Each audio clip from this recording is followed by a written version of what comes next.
Chers collègues, ce soir encore, nous portons cette motion pour l'armement de notre police municipale. C'est la 6e fois. C'est la 6e fois. Oui, je vous propose de réagir et de vous adresser à nos agents de la police municipale lorsque vous vous exprimerez. Si nous revenons à la charge, ce n'est ni par posture, ni par provocation. C'est par responsabilité, parce que la situation de la sécurité à Lille le rend nécessaire, parce que la gestion des risques de sécurité les rend nécessaires, parce que beaucoup de Lillois nous le disent. Ils veulent chaque jour, dans tous les quartiers de Lille, d'Helem et l'Homme, avoir plus de sécurité. Les faits, encore une fois, parlent d'eux-mêmes. Nous y sommes revenus dans ce conseil, à Fives, à Moulins, dans le Vieux-Lille.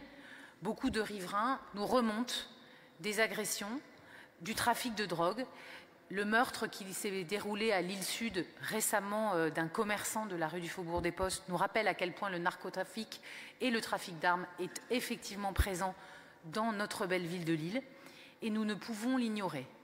Et nous ne pouvons pas non plus ignorer les risques terroristes qui existent dans toutes les grandes villes de France et d'Europe aujourd'hui. Armer la police municipale, ce n'est pas céder à la peur, c'est donner simplement les moyens actuels, opportuns, d'agir à ceux qui, chaque jour, sont en première ligne. C'est un acte de confiance envers eux et de bon sens.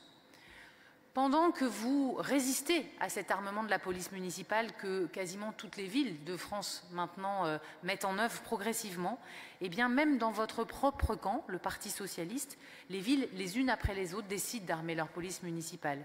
En septembre, le dernier, c'était le maire socialiste d'une grande ville, Mérignac, à côté de Bordeaux, Thierry Trigoulet, qui l'a annoncé et qui l'a largement expliqué.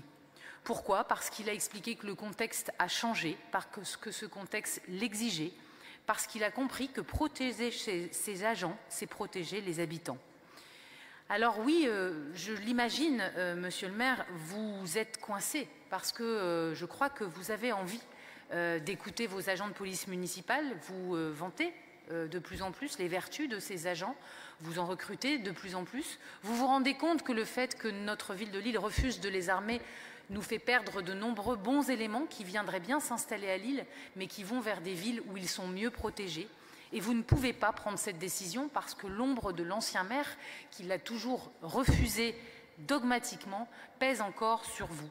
Donc je vous le dis ce soir comme un message d'encouragement, eh bien prenez cette autonomie sur l'armement, allez-y clairement, parce que c'est un sujet qui s'invitera dans les mois à venir et il serait tellement triste, tellement grave, tellement dommage de prendre une décision parce qu'un drame serait arrivé sur l'un de nos agents de police municipale ou parce que nous n'aurions pas pu empêcher, comme dans d'autres villes, un drame, parce que notre police municipale, la première sur les lieux d'un drame, n'aurait pas pu agir à la hauteur de la gravité des faits. Je vous remercie.